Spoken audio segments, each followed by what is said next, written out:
What would you do if your best friend admitted to you a horrifying secret? And then we travel to an oil refinery to take a look at a young man who's taking a break at work. But little does he know, he's actually about to break through reality itself. Today on Dead Rabbit Radio.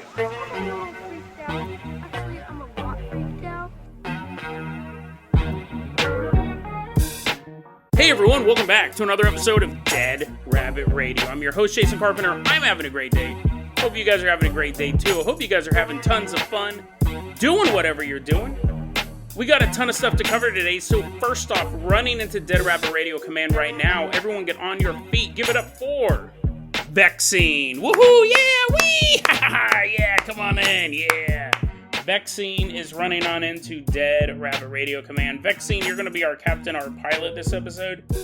Vixen posted their Spotify Wrapped on Twitter, letting everyone know how much they love Dead Rabbit Radio, showing how much they listened to it last year. Really appreciate it. That is a way to support the show. You can join the Patreon. You can join YouTube memberships. You can buy merch. That all helps financially. But that's not all you can do. If you can't do that, just spread the word about Dead Rabbit Radio. Tell your friends, tell your family, tell everyone you know. Dead Rabbit Radio is your favorite paranormal show. Vixen, let's go ahead and get this party started. I'm going to toss you the keys to the Jason Jalopy. We're going to leave behind Dead Rabbit Radio command. Drive us all the way out to Texas. We're headed all the way out to Texas. Specifically, we're headed out to Brownsville, Texas. The year is 1989. Janet Jackson and the Rhythm Nation. Ain't nobody doing it. The music's playing on the radio. We're listening to Janet Jackson's Rhythm Nation. We are a part of a Rhythm Nation. There we go. That's enough to get this taken down off of YouTube. 1989, the Rhythm Nation has taken over the world. We're in Brownsville, Texas. We're about to meet this young boy. We don't have his real name. We're going to call him Ken. He's in 8th grade. And when Ken was in 8th grade, he meets this dude who we will call Buck.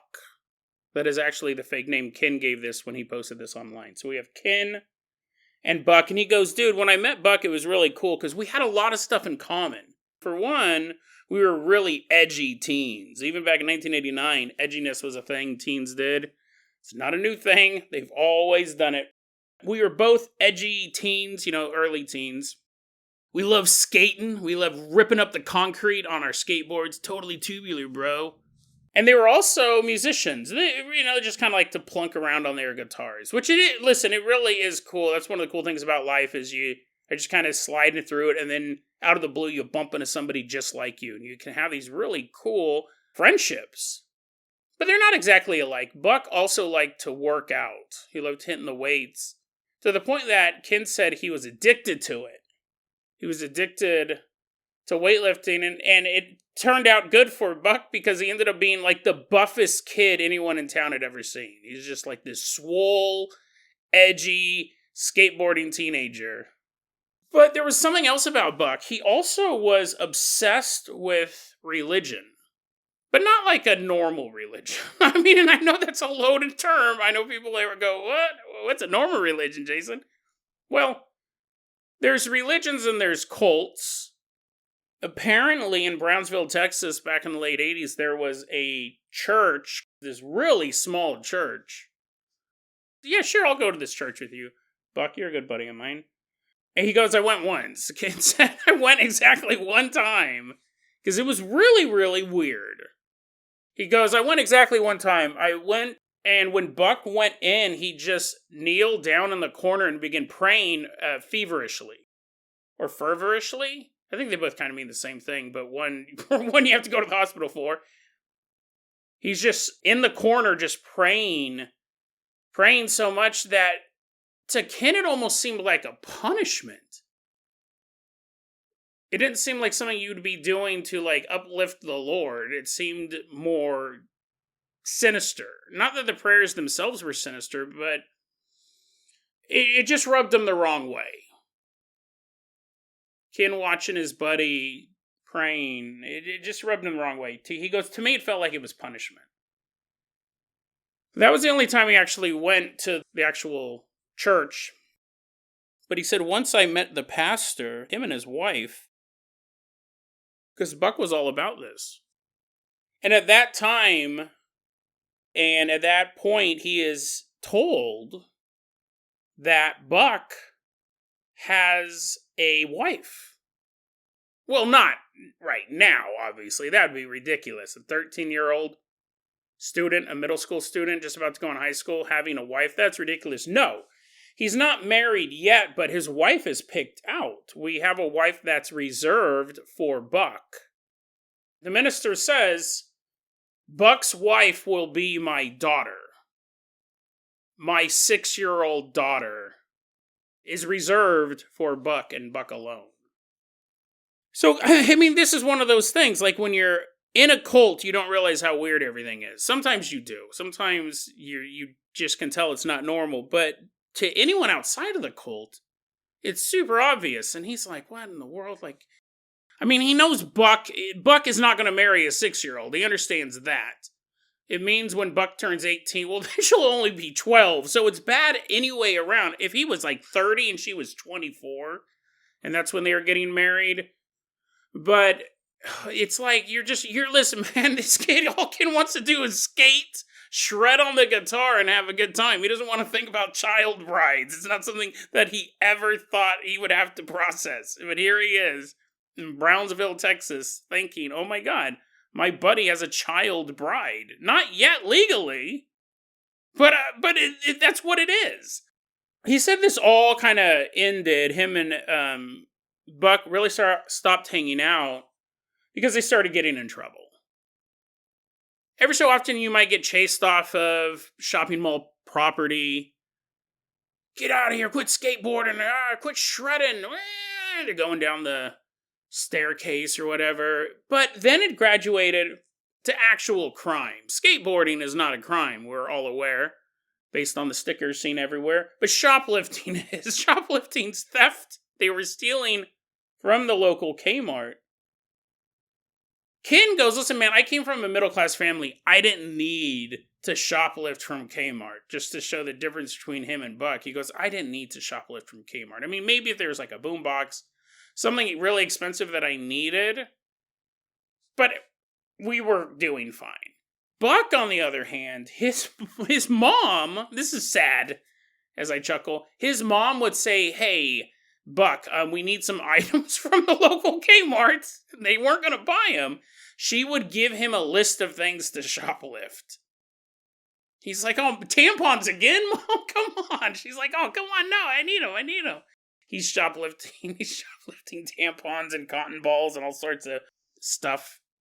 So that's what happens. They get busted for shoplifting. And at that point, Ken's parents said, you can't hang out with Buck anymore. This guy's a bad influence. And Ken probably knew that after the child bride thing. He's like, I don't know, this is going to work out between me and him, us being friends till the end. But yeah, he's like, okay, yeah, Buck's my best friend. But he realizes that his parents are right. Even though he may not say it, I'm sure he said, no, Mom, Dad, Buck is the only guy I hang out with. But in the back of his head, he's like, this is probably a good call. It's probably a good call, bro. He's a member of a cult. About a year or two after they stopped hanging out, Buck ends up moving to Central Texas. Apparently to a town called Lovelady, Texas, to live with his pops. So Buck and Ken end up growing apart, but they really weren't hanging out much then at that point.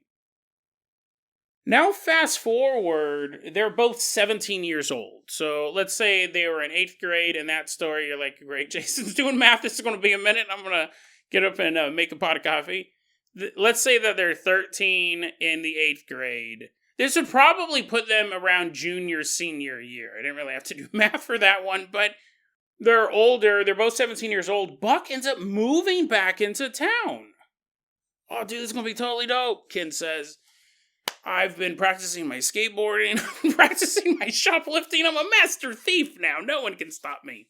This will be cool, man. I used to be really good friends with Buck. It'll be interesting to see how much we've grown. Because I've grown. I'm sure he's grown. It would probably be pretty cool hanging out with my old buddy. Well, anyways, he moves back and he's just huge. Buck is just ripped. Again, Ken's like, dude, this is like the biggest biceps on this dude. I thought he was buff as an 8th grader. Now he's an adult, right? 17, legally not an adult, but he has an adult body, and he's just this massive dude with these huge biceps. And he has this fallen angel tattoo. Whoa. Dude, what tattoo? Whoa. You didn't see a lot of tattoos on high school students back then. I mean, legally, probably shouldn't have had one. He's just 17 years old, but you know what I mean? Like, nowadays, they're super common. Most of my friends were getting tattoos in college. When I was growing up, the only people who had tattoos were in the military or felons. It wasn't something that a girl had a tattoo of a butterfly on her ankle. You never saw anything like that. So the fact that he comes back and he's just like this huge guy, he spent 4 years apart, he has this cool tattoo, people are like, wow, oh dude, it's Buck, he's back, and he's larger than life, and larger than them, physically, in the real world.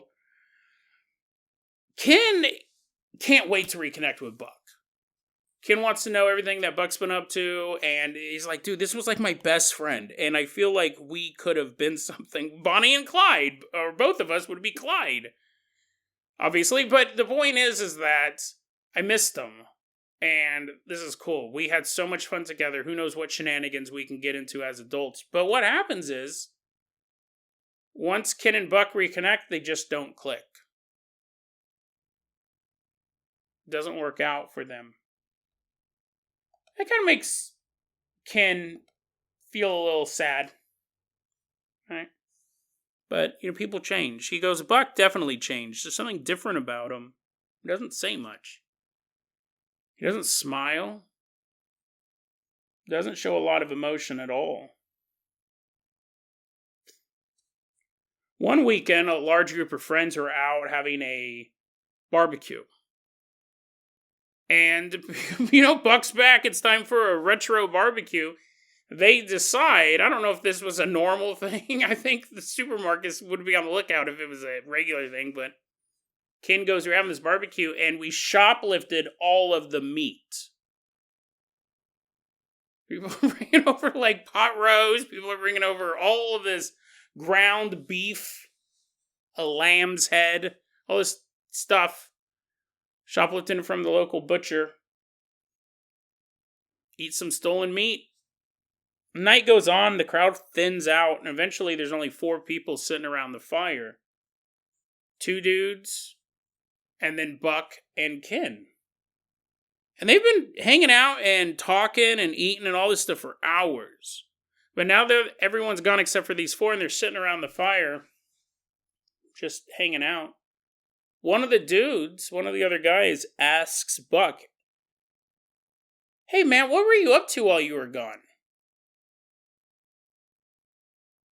Super casual question, right? What were you up to? Not accusatory, just wondering. He'd been gone for 4 years. What had he been up to? All of a sudden, Ken compared it to a dam bursting. He goes, everything just came out of Buck. It was like he was holding all of this in. He didn't know who to tell or what to tell and what to leave out or what. It's just like, but once someone casually asked, hey, what have you been up to? And the moment was right. The audience was right. Buck just let it all out. He said, when I moved to Lovelady, I met some really bad people out there. Bad people. We were doing like occult stuff. We were in some dark stuff. Getting deep into this. I'm always into religion and belief systems and stuff like that, and I get into this occult, and I just like go right into it. 10 toes. One night, I'm out walking through this field with this dude.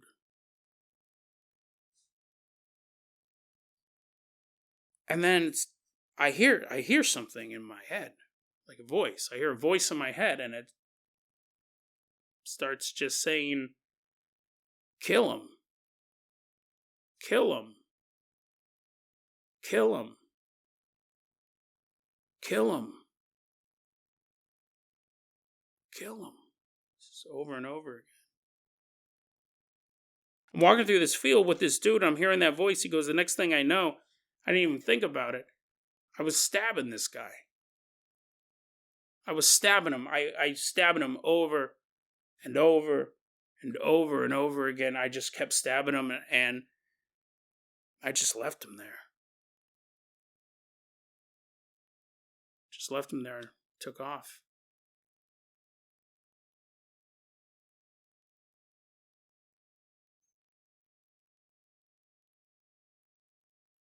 Ran away.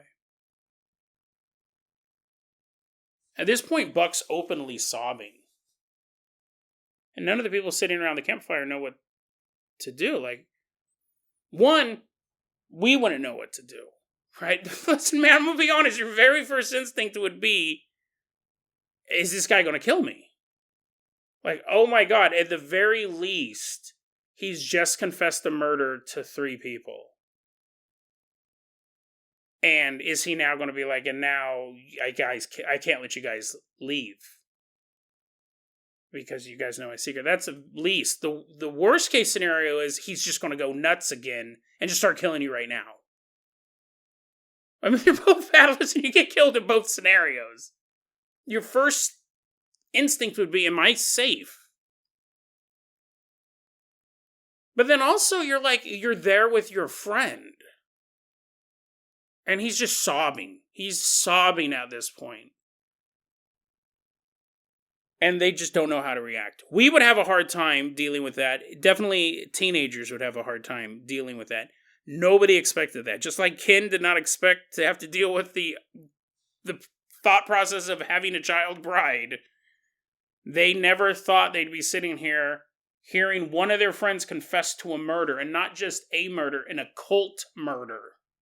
This voice cackling in your head. Kill him, kill him, kill him. It just adds all the creepiness to it.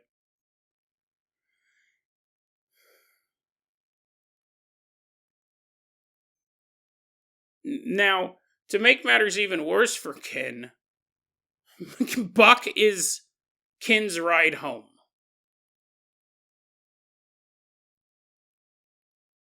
So you're getting in a car with someone who you used to be best friends with, who you knew something there was different about him. You knew something had changed. This totally makes sense why he's so different, why he's not emotional, why he's not talking as much, because he's dealing with the fact that he murdered a man. That's your ride home. It's a tough situation. Ken gets in the car, and as they're driving home, it is on Ken's mind. He does ask, "You're not going to murder me, are you?" And Buck said, "No, man. Nah." Reassuring, right? Reassuring. But after this, Ken said, "Listen, I was completely scared by him.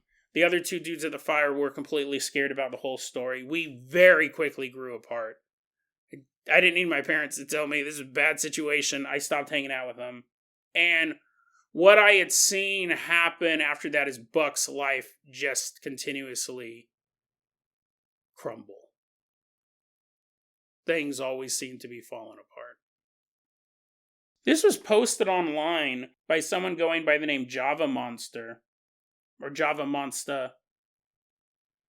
He posted it online, and here's the thing, like, it had been thinking about it for years. He posted this last year, and this all started in 1989. He's just trying to figure out, is this story true? This story was told to me. And I've looked at missing person cases, or murder cases, cold cases where no one's ever been caught, and I just don't know if Buck's story is true. That's why Ken posted this. He goes, "I don't know if this is true." And so people did start to look into it. They started looking for someone who, the city that he moved to was Lovelady, Texas. People really started looking into it. They started looking for people 16 and older who had been killed in the town of Lovelady or nearby. They also were looking for people who had been stabbed to death between the years of 1990 and 1992. You think you had a boring weekend? Imagine having to go through that. go through all those old newspapers. I guess I shouldn't say boring. I do like researching old stuff, but you're like, oh, nope, just a bludgeon, just a bludgeon. Oh, and it was only a 15-year-old. Strike out. Keep looking for this. So you're looking for such a specific type of murder. What they found, this is the only thing they could find, which doesn't really match Buck's story exactly. In 1990, in Lovelady, there's an unsolved homicide, or near Lovelady, there's an unsolved homicide. A 20-year-old black woman stabbed to death. But that it really doesn't fit his story where he's saying it was a guy. That's really the only part that it doesn't fit. A guy versus a woman. Now, here's the thing.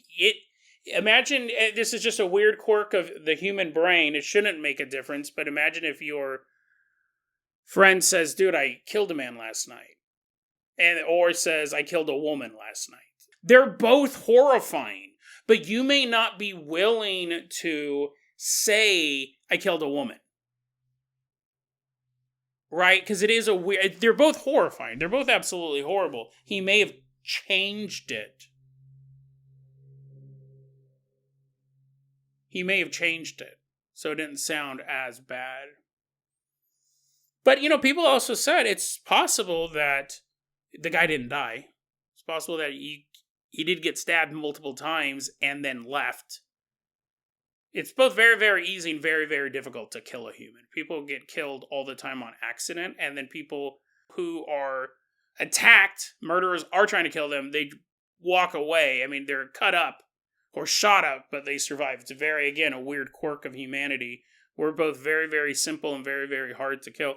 It's possible that he got stabbed a bunch of times and didn't die and left. The most tragic answer would be that he got stabbed a bunch of times, died, and somebody else got arrested for it, and that's why it's not showing up in any unsolved stabbings, because that's what you're looking for. You're looking for an unsolved murder in or near Lovelady, Texas, between 1990 and 1992.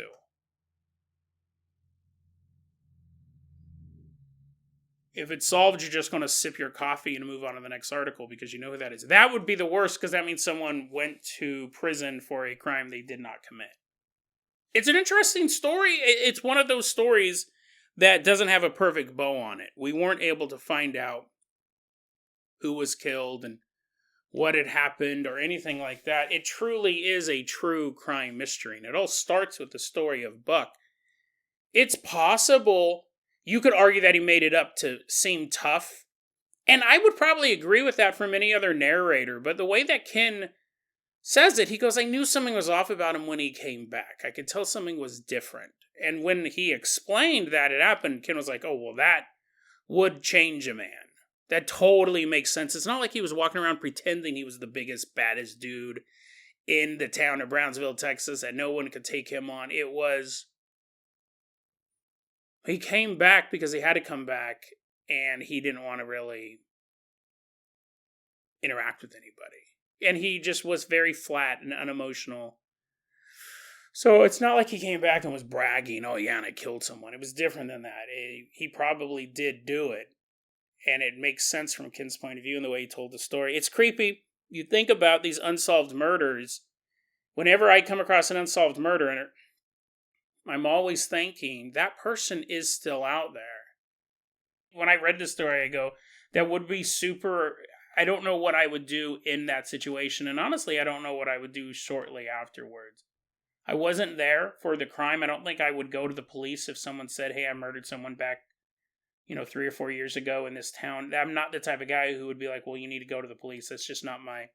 If it was happening in my town, if he was murdering the dude while I'm there, or...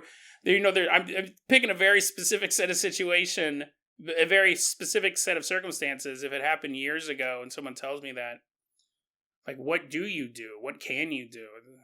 You have to deal with that. We don't have to deal with that, but unfortunately Ken did. Or did he?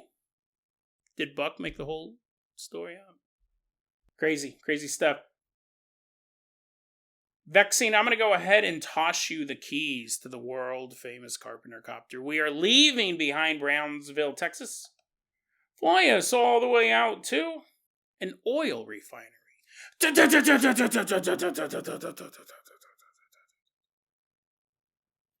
This is a story we don't have a specific location for. So, it's listed as being in the southern United States. As the story progresses, we have some options to choose from, but right now we're somewhere in the southern United States. We're at an oil refinery / chemical plant. Because there just wasn't enough to spill oil all over the place. They're like, hey, let's throw some caustic acid in the sand as well. Let's really get our money's worth out of this Superfund site.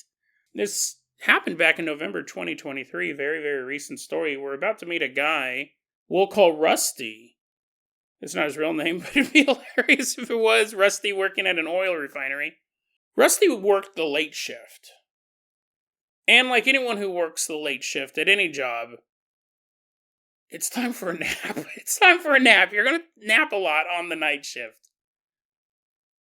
And he knows just the place to take a nap at this oil refinery. He jumps in the company truck, starts driving off to this secluded part of the plant. I was thinking, why would you take the truck? That'd be obvious. They're like, hey, Rusty, where are you going? He's all, to nap. They're like, what? But I was like, it would be, you drive the truck, you would draw more attention. But if you just walked off randomly, maybe people don't notice you, but then they find you like laying on the ground. You're laying in a soft puddle of oil. I mean, at least in the truck, it's more noticeable, but there's a place to sleep, the truck. Otherwise, you're just like cuddled up in the dirt. He drives off to this secluded part of the plant to take a nap. He said this part of the refinery, 10 years ago, on this very day, there was a massive explosion. Right. That's where you want to take a nap. You're like, oh, relaxing. Oh, yes.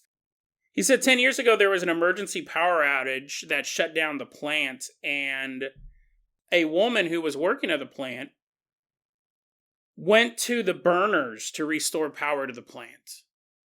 So she went in, like, I'm assuming that's like some sort of oven thing, like you have a dial, like they're like, all the burners went out because they shut off the power, and she's like taking a match. She's walking around the oil factory with the match. She's like, that gas burner should be here somewhere.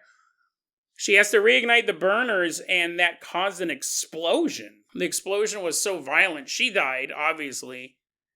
And this part of the plant hadn't really been open since. I mean, it's open to nappers, but it's not open for work. They really haven't used this part of the plant since. Well, Rusty's sitting in his truck,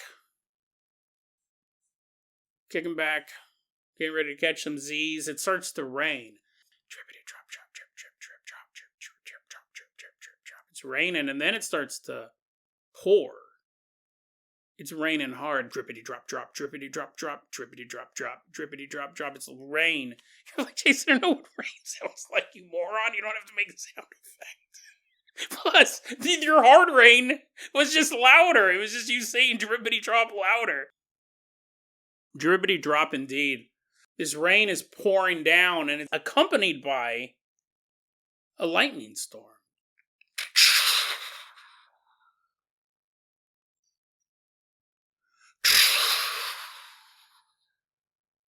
Rusty has the glory of nature in the skies above. Beneath him, the blood of the earth. The decayed remains of all that have lived and died before us. A wondrous sight. The might of man pulling these chemicals out of the world while the wrath of God pours down on all of us.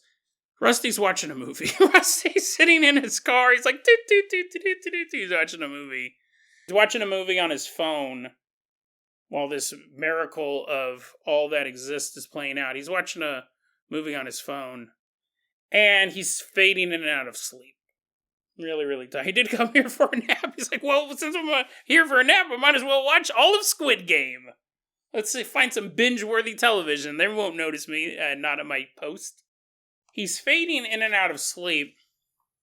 He estimates this happened around 2 a.m. He's fading in and out of sleep, and then suddenly, the entire truck is enveloped in this orange glow. It's so bright, it actually hurts Rusty's eyes. Like, he has to shield his eyes from the brightness. The entire truck is surrounded by this orange glow, and as he's looking at it between his fingers, he's trying to shield his eyes, but also trying to figure out what's going on. He realizes he's in the middle of an explosion. He realizes that, but he also realizes there's no sound and there's no heat. The orange glow outside of Rusty's truck begins to die down. And that's when he sees a woman stumble by, completely engulfed in flames.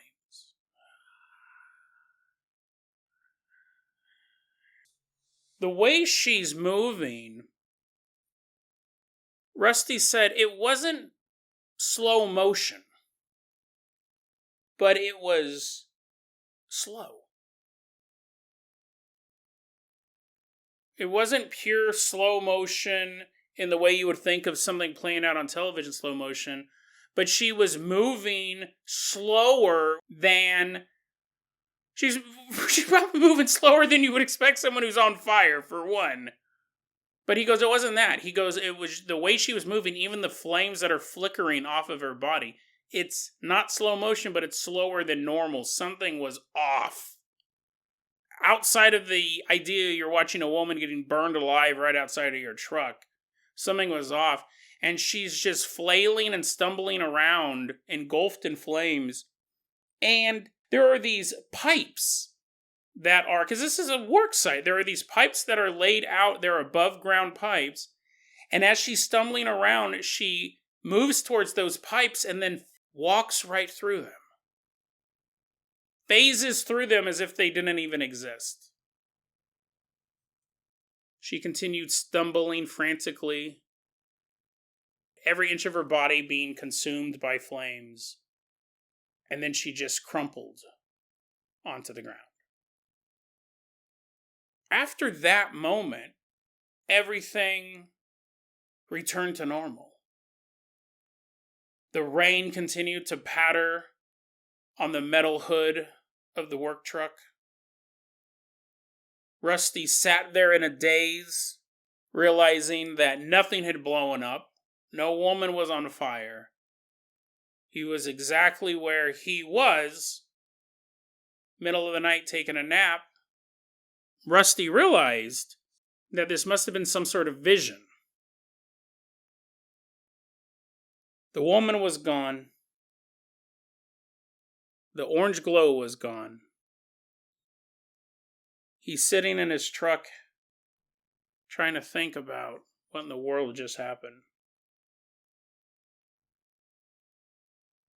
His theory is that he saw into the past. He's sitting there in his truck and he saw an event that had happened in the past. Postcognition, the ability to see into the past, which everyone always jokes about because they go, obviously, any book will give you postcognition.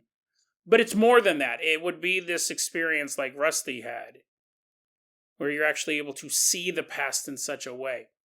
He goes, that's what I think it was. What he figures is that the pipes that she walked through, he goes, those probably weren't there when the original accident happened. Those pipes may have been placed there later, because even though this part of the facility wasn't really being used at this point, they probably just did dump stuff off over here. They needed to keep it on site, but it wasn't in active production. Who knows? He goes, I think that those pipes were probably placed there after the explosion. That's why she walked through them, because he was watching a recording of the past, and those pipes were a new addition. It's an interesting story. He actually said that is the first time that he saw that. He goes, there was a second time, and that happened in November 2023. He said in December 9th to 2023, he was in a different part of a plant, and he saw some workers walk by wearing old uniforms. Because I saw these workers walk by, and not only were they wearing uniforms that we don't wear anymore. The design of the current uniforms was developed in 2015, but the company that owns this place had been around since the 60s. He goes, they are wearing not current work uniforms, and this is another really odd detail, if this story is true, Because we just have I have a couple theories, but we really just have his thing to base it on. He said their uniforms are old, but they were working on this piece of equipment that looked new. But when you look at that piece of equipment nowadays, it's old. It's beat up. It's a little rusty. You can see why I didn't want to give an exact location. I'm sure OSHA would have loved to come out here and take a look at their stellar. They're like, what rusty oil pipes? You've got to figure out who this guy is, what company he works for. He goes, they're working on a piece of equipment that in the vision looked very new, but in real life looks old. So that's a super interesting detail because let's say they're from the 1970s. Their uniforms from the 1970s. In the 1970s, that was a new piece of equipment. So in that vision, he's seeing it brand new, or just a couple years old. It's still nice and well maintained, but in modern times, it's obviously a little dilapidated, paint's chipped, stuff like that. Old uniforms, new equipment. And in Rusty's world, they have new uniforms and old equipment. A weird detail. He says that it's happened twice. There's a couple different scenarios. This is one, and I'll go through them real quick because we're running out of time. One, I very, very, very quickly always rule out the carbon monoxide theory. This guy may be getting exposed to some sort of chemicals. Not saying that you're crazy. He posted this online underneath the name Leaky Rivet. So again, OSHA, maybe you do want to find out what company this is. It's like, I named it after my favorite part of the factory. The leaky rivets that are spraying chemicals everywhere. If someone moves in a haunted house and they start seeing a ghost, I will go, oh, there might be a ghost in your house. There might be something worse. It could be something plausible. Who knows? If someone moved to live above a chemical plant, right? If someone moved to carbon monoxide, USA, someone moved to, Centralia, Pennsylvania, where just smoke is pouring up through the ground, that would be my first guess. I think you might be getting chemical exposure. They're like, what? No, I've worked at the Mercury factory for 50 years. What are you talking about? You know what I mean? Like, there are some things that you might be able to attribute to that. That could be the case. He could totally be making it up. We never know with these type of stories, or most of these stories, honestly. Or most of real stories you see in the news. Any of it could be made up. It could be that this guy's having some sort of chemical exposure. It could be, and I think that there is a snobbiness in the paranormal community where there are people who are supposed to be able to do this type of stuff. You know what I mean? Like, there are people who, like, I have studied these ancient texts. I have studied the great philosophers and the great occultists. I know everything about the paranormal. And then this yokel is watching Ocean's 12 on an iPhone, and he's able to see into the past. He's able to experience a previous event. And I think that's very, very likely that you would have people who aren't interested in this stuff at all.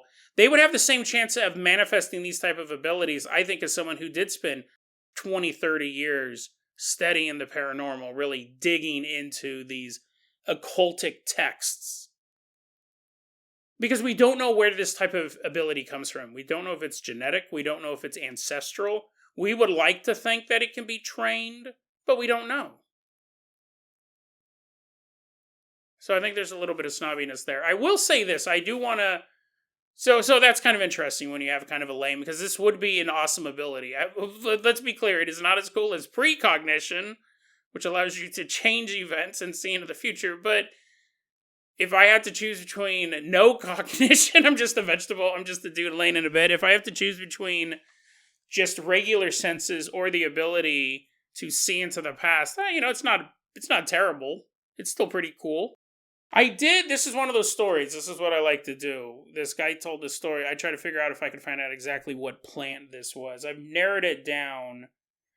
Two possibilities.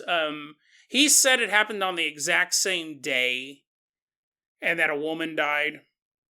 But what we have is in Houstonia, Missouri, November 29th, 2013, so that would be to the month, 10 years ago, an explosion and a fire at a natural gas compressor station happened. The other guess is in Texas, September, so dates off, September I had to go through a list of every oil refinery fire to bring you this information, so I'm trying my best here. In Texas, East Midland, Texas, September 17th, 2013, tank batteries caught fire during a lightning storm. I thought that was an interesting connection. Now, neither of those that I saw killed a single woman. Neither of those accidents did pop up and say, and then like, or match the exact events where a burner was off and then a woman blew up or something like that. What I think is possible is either Rusty was not giving us. Well, for the Missouri one, I don't see how many people died in that one. I'm going off of this list of oil refinery explosions.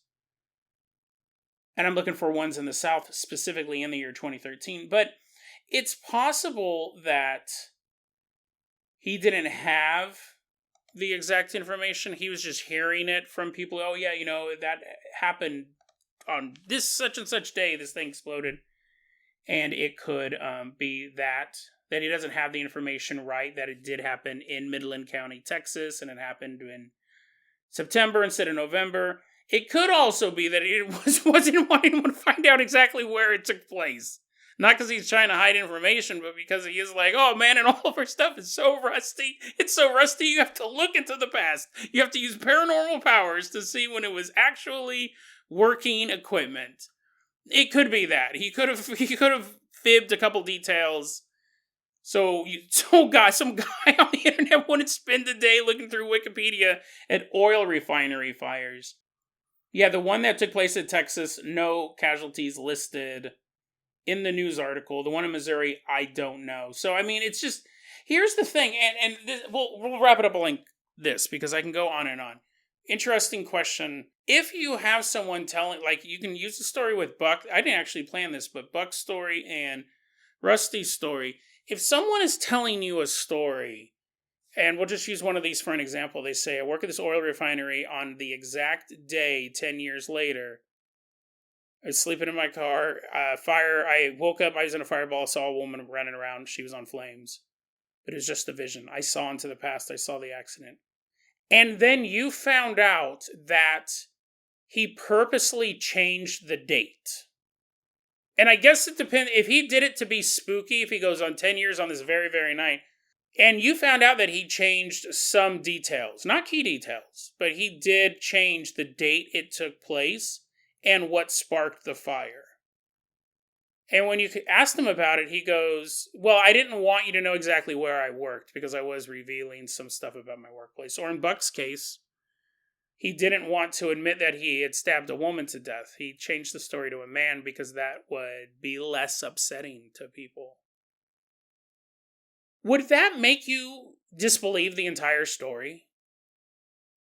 It's just an interesting question to think about, I think. Would you trust the story less if people lied about the little details? Especially like online, right? Where they're just kind of posting something online. I don't know. If someone lied to my face, I think it's different. I think there's a lot of caveats to this whole thing, but I just think it's kind of an interesting thing. It's not as interesting, though, as being able to see into the past. Is that what he did? Is this an ability? If it only happened the one time, I would think it was a haunting. That was really my first thing when I was reading the story originally. I go, oh, it's weird. It's the kind of, usually a ghost comes to our environment, right? You live in a house. It was built in the 50s.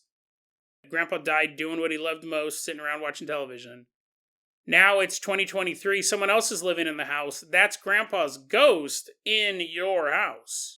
He's walking around pulling your hair, hiding in your bathroom cabinet. So when you open it up, he breathes on your face. You get the rancid smell of death. You're like, oh, I guess I better brush my teeth. You keep thinking it's you. Nope, it's Grandpa Ghost. Usually the ghost comes to our reality, comes into our world, our time, even though he died years, if not decades before. This is different. He's, in a way, being transported back into the ghost world. It'd be one thing to just see 3 ghost workers walking by, but to see them working on a piece of equipment that's new, when you know, in fact, that's an old piece of equipment, it's something so different than just a regular haunting. This is one of those stories that I hope is true, because it is, and I try to cover stuff that I think is true. There's stuff that I know is true, and there's stuff that I think is true, and this falls into that think is true category. I'd be bummed if it was all made up, because I think it's such a unique take on ghosts. And really, we don't talk a lot about postcognition. It's not something that's really in the paranormal lore, because a lot of people think it's kind of lame. A lot of people laugh and they go, well, I can do that. Well, it's different, right? Sure, you can read a book about Napoleon, but can you see him walk in almost slow motion down the street? That's what this guy can do. And that's why I try to go and try to find out where other fires have taken place. And now I'm probably on the EPA's watch list. They're like, what is that guy doing? Why is he looking at oil disasters? I would put him on the list. So, interesting story, interesting ability. I'd love to find more postcognition stories and see if we get that same connection. Not just seeing in the past, but the way everything moves is that different as well. We've done time slips. This is a bit different than that. It's more personal. Time slips are you're in the right location at the right time. This is him. It seems to be connected to him. Or, let's be frank, could be the fumes, right? Could definitely be this guy tripping on some oil fumes. And in that case, EPA, don't look at me. You need to find out where this plant is. If just fumes are coming out of the ground, causing people to see into the past. Isn't that what they did in Greece? Isn't that what the I remember that movie 300, that documentary about Greece. Oracles. Remember they'd be all dancing? Like Jason, it didn't actually happen. There was no techno music in Greece. I don't know. Agree to disagree. That oracle dancing with all those fumes around her. DeadRabbitRadio@gmail.com is going to be your email address. You can also hit us up at Facebook.com/DeadRabbitRadio. TikTok is @DeadRabbitRadio. Dead Rabbit Radio is the daily paranormal, conspiracy, and true crime podcast. You don't have to listen to it every day. I'm glad you listened to it today. Have a great weekend, guys.